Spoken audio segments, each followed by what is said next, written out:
Boa noite mais uma vez. Eu falei logo no início, tinha alguns que eu não tinha ainda visto. E bom estar com vocês aqui também, viu? Nosso encontro sempre é diferente, né? Sempre tem uma dinâmica diferente e que bom que é assim, né, Edgar? E bom é poder ter esse espaço de troca, de compartilhamento. As ideias vão fluindo, as histórias vão acontecendo, a gente vai se dando conta e a gente é tocado por vias insuspeitas, porque a gente também gosta de se automatizar, né? Então a gente, nessa desorganização organizada, conforme o César falou, a gente é pego de surpresa. E tomara seja sempre assim, como o Brega falou, né? Essa santa instabilidade perene. O caminho é assim. Mas eu queria convidá-los ao Evangelho de Marcos, na expectativa que o Senhor possa nos abençoar com a sua palavra. E a fé, a experiência da fé vem pelo ouvir. E ouvir a palavra de Deus. Isso está para além de ouvir a minha voz. Está para além disso. De fato, é se permitir um estado de mente, de centralidade, que te favoreça a escuta ativa. E tomara seja assim. Tomara que seja um momento que a gente consiga se aquietar e, de alguma forma, o Espírito possa atualizar a palavra dele para a gente. E eu, de fato, não quero me demorar, e por isso queria convidá-los ao Evangelho de Marcos, capítulo 4, versículo 35.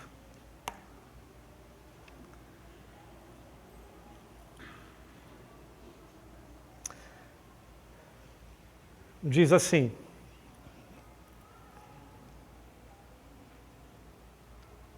Naquele dia, ao anoitecer, disse ele aos seus discípulos, Jesus disse aos seus discípulos, vamos para o outro lado. Deixando a multidão, eles o levaram no barco, assim como estava. Outros barcos também o acompanhavam. Levantou-se um forte vendaval e as ondas se lançavam sobre o barco, de forma que este ia se enchendo de água. Jesus estava na popa, dormindo com a cabeça sobre um travesseiro. Os discípulos o acordaram e clamaram, Mestre, não te importa que morramos? Ele se levantou, repreendeu o vento e disse ao mar, aquiete-se, acalme-se. O vento se aquietou e fez-se completa bonança. Então perguntou aos seus discípulos, por que vocês estão com tanto medo? Ainda não têm fé? Eles estavam apavorados e perguntavam uns aos outros, quem é este que até o vento e o mar lhe obedecem? Somente até aí. E que o Espírito nos conduza nessa reflexão, nos alimentando de vida. De fato, Marcos está narrando que Jesus estava ensinando ali na Galileia. Antes desse contexto, Jesus já havia ensinado algumas coisas, já estava falando algumas coisas por parábolas. Ele havia falado sobre a parábola do semeador, a parábola da candeia, da semente que cresce misteriosamente, sem que ninguém faça nada, e também sobre o grão de mostarda. E nesse momento, ele se aproxima da beira-mar, e o mar ali era o mar da Galileia, que era um lago grande, um marzão, situado naquela região. Ele tinha mais ou menos 23 quilômetros de profundidade, por uns 13 quilômetros de largura, e ficava na região da Galileia. E na região da Galileia existia ali uma comunidade, as aldeias, uma comunidade ribeirinha, algumas cidades e vilarejos, e também tinha algumas cidades maiores, como Tiberíades, Cafarnaum. Era a localidade onde Jesus começou a explorar e ensinar. Então ficava a Galiléia, no meio ficava Samaria e no final ficava a Judéia. Isso tudo foi um grande reino que, com o passar dos anos, foram divididos. No Reino do Norte, no Reino do Sul, e no Reino do Norte, com o passar do tempo, virou um monte de aldeiazinha, um monte de cidadezinha, e ficou ali a Galiléia dos gentios. Era gentios. A maior parte, existiam judeus ali, mas a maior parte eram gentios. No meio tinha Samaria, que era um povo misturado entre judeus e gentios, e tinha abaixo a Judéia. E Jesus começou o ministério dele ali, na Galiléia. E nesse mar da Galiléia é onde acontece essa narrativa, onde começa com essa declaração de Jesus aos seus discípulos. Vamos passar para o outro lado, é o que ele fala. Passemos para o outro lado, porque já ia anoitecer, ele ficou o dia todo ensinando, a multidão o cercava, e ele entendeu que deveria passar para o outro lado. E foi o que fizeram. Os discípulos entraram no barco e começaram a travessia durante a noite. E, conforme o texto fala, eles foram surpreendidos por um grande vendaval, por uma ventania enorme que chacoalhava o navio, a embarcação, e fazia uma grande tormenta no mar, de maneira que as ondas passavam por cima do barco, as águas entravam dentro do barco e eles tinham medo que o barco pudesse vir a afundar. E o que acontece nessa hora é que os discípulos ficaram aterrorizados. Começaram a manifestar medo, desespero, pavor. Começaram a ficar naquele estado de alerta que o medo manifesta diante de um perigo que se apresenta, diante da iminência de algum perigo. Isso pode ser algo físico, um perigo físico, ou um perigo imaginário, algum pensamento, alguma interpretação, alguma crença. Mas, de fato, eles estavam aterrorizados, porque a força do vento era muito grande, a água se agitava, a água passava por cima do barco, entrava água no barco e eles temiam que fosse afundar. E nesse contexto, Jesus estava dormindo. E a sutileza do texto é que ele estava dormindo num travesseiro fofo. A ideia é que dá assim, que fofura, né? Porque podia mostrar que ele estava dormindo apenas, né? Estava cochilando, descansando. Mas a sutileza do evangelho é que ele estava dormindo num travesseiro, numa almofadinha. Estava acolhido gostosamente lá. É fofo mesmo, né? E é nesse contexto que os discípulos ficam desesperados e acorda o mestre. Mestre, não te importa que morramos? Você não está se ligando no que está acontecendo? Você não está entendendo, não, o que está acontecendo? A gente vai morrer. Porque ele achava que todo mundo ia morrer, inclusive Jesus. Não te importa que a gente pereça aqui? Você não vai fazer nada, vai ficar aí dormindo? Eu fico imaginando, né, tipo, Jesus tendo que parar assim, acordar, aquele frisson deles, aí ele vai lá para a popa e a palavra fala que ele repreende o vento e acalma o mar. Eu fico imaginando que ele está contemplando aquela bonança que a palavra fala que aconteceu. O vento parou, a água parou, e aí quando Jesus se volta, vê os discípulos aterrorizados, em pânico, com pânico, terrivelmente aterrorizados. E Jesus fala assim: por que vocês estão com tanto medo? Por que vocês estão com tanto medo? Vocês ainda não têm fé? E essa pergunta de Jesus só não seria impertinente por um único detalhe. Tudo já tinha passado. Tudo já estava calmo. Não havia mais vento, não havia mais maremoto. Não existiam motivos para que eles estivessem manifestando tamanho medo. E eles ainda estavam com medo. Por que vocês têm tanto medo? E assim acaba essa história, sem uma conclusão. Normalmente as histórias de Jesus acabam com algum tipo de vitória, né? Ele cura um cego, o cego sai andando, celebrando, ressuscita a gente. Essa acabou sinistro. Tipo, chega do outro lado, o texto dá conta que já começa uma série de atividades. Jesus vai expulsar demônio de um homem que tinha uma legião. Aí tinha a moça do fluxo de sangue que toca no manto, ressuscitou a filha de Jairo na sequência. Não dá conta o evangelho que eles tenham conversado sobre essa situação. Parece que os discípulos ficaram com medo mesmo, e ficou por isso mesmo. E a pergunta que não quer calar é esta que ele faz, emblemática: por que vocês estão com tanto medo?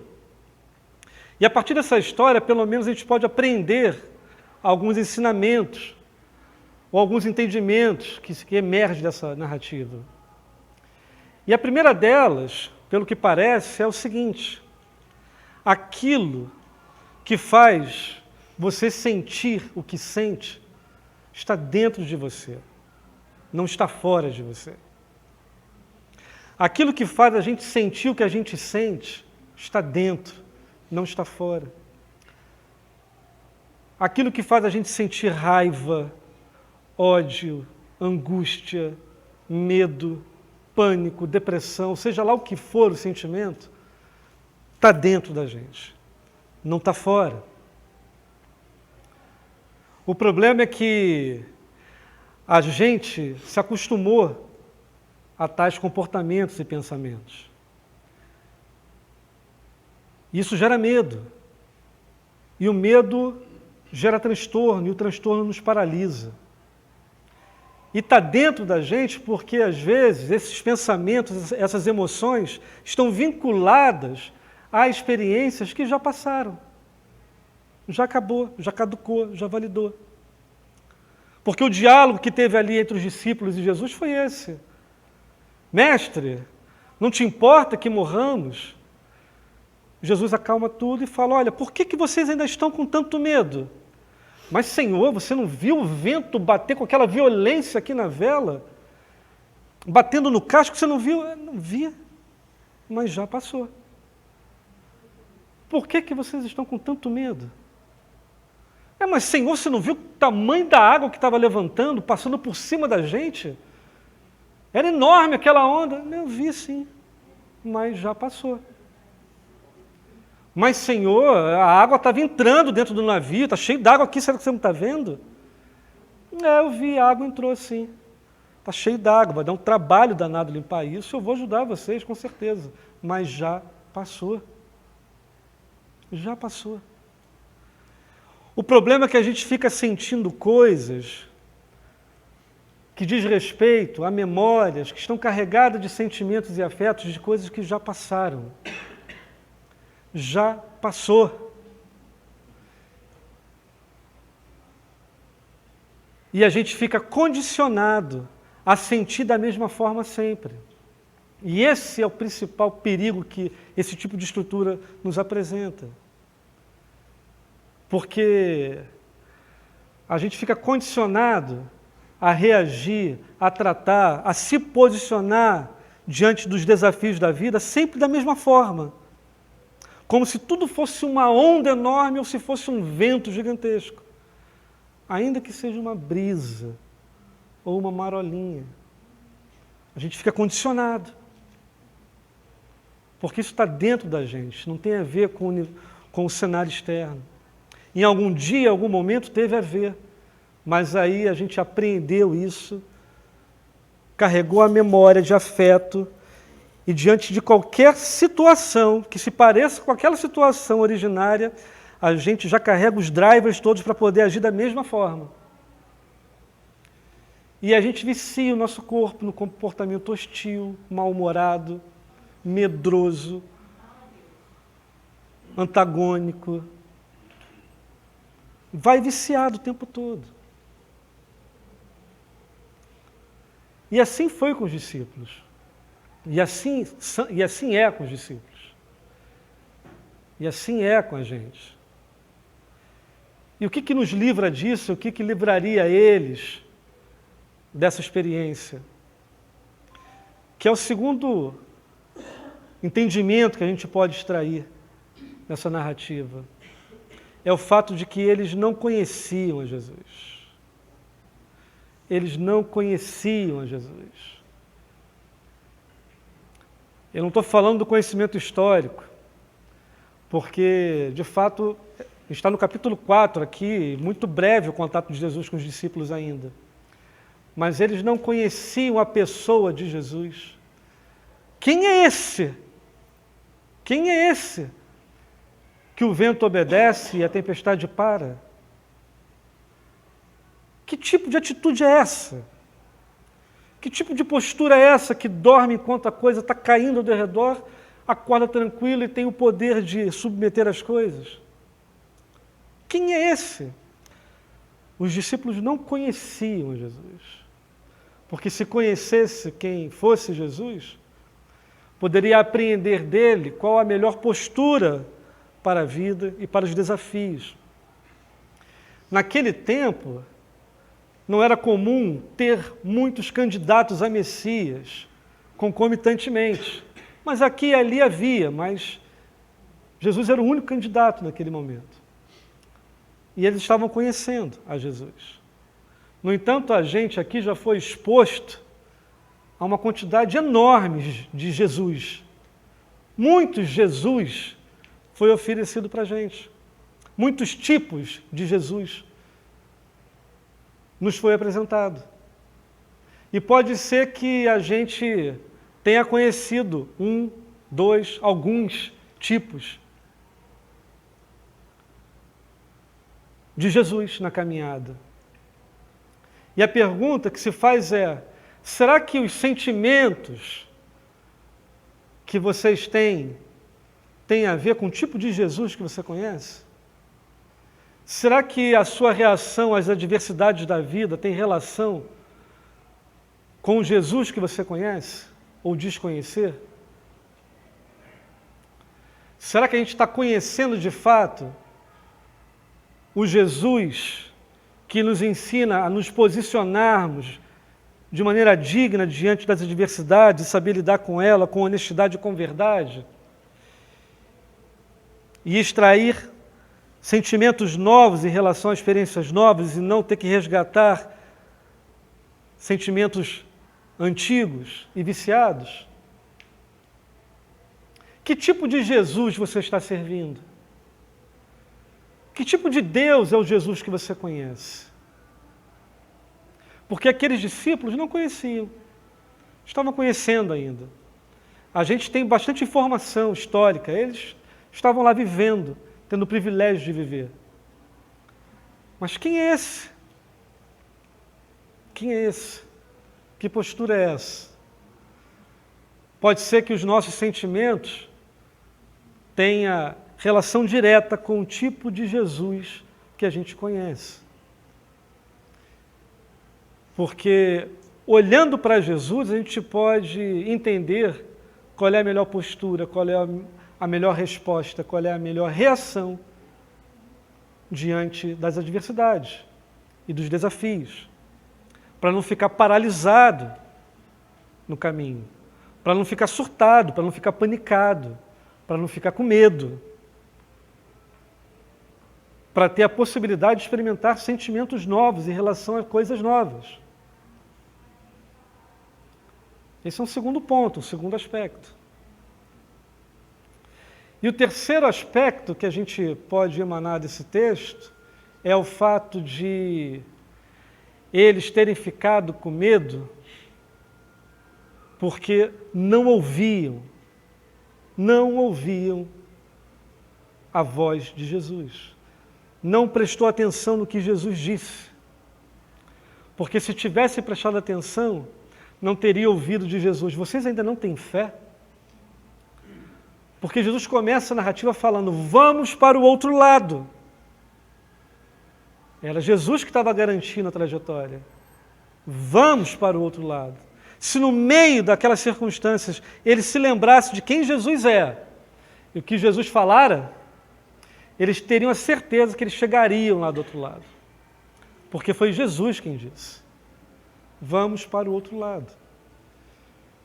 Mas discípulo não dá atenção normalmente ao que o mestre está falando. E talvez o nosso maior desafio seja esse, nos nossos dias. Emanar sentimentos novos, validar quais identificações estão vencidas, caducas, para que esses afetos possam se liberar e dar oportunidade a coisas novas.